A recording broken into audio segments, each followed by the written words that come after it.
Hey, you guys, and welcome. So, I was thinking about how I was going to get back to the foreign land, and it's such an expensive amount of money, and God doesn't want me to work for it.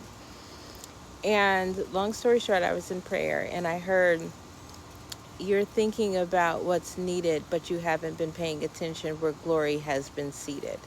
Those are the words. I had this during a conversation with my mother, and God wanted me to think about, what does glory seated mean? Glory seated is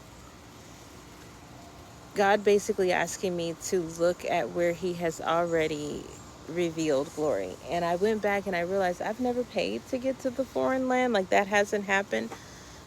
So I went back there and I said, oh, okay. Seated means to be in position, but also for you to be seated also means that you have arrived, and this is what we have to do before the next chapter starts. So God was basically asking me to go back to where glory had already been revealed in my life, i.e. he came through and made this happen not once but twice before. And knowing that that would put me in the position to receive the next step.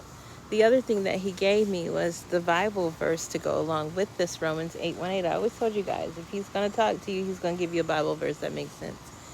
And at first I didn't want to look this up because it's such a cliche verse. But it's basically, it matches this. He says, don't compare your current sufferings to the glory of, the glory to revealed. And it's not worth doing that. And then, of course, I had this deep thought about, what does that mean? Basically, God, John Paul in that moment, is he saying, in order to compare, you have to bring two things to the same space and then try to assess the value of which one, would work better for your situation.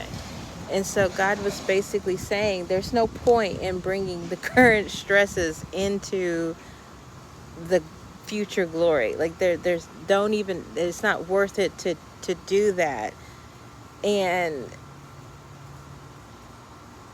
like I said, to be revealed, which means that if it's to be revealed, then it's already happened. Again, it goes back to that glory already being established.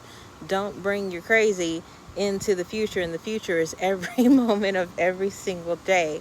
There's no point in bringing the confusion into this space. So, not the confusion, but the difficulties. Have a blessed day, you guys.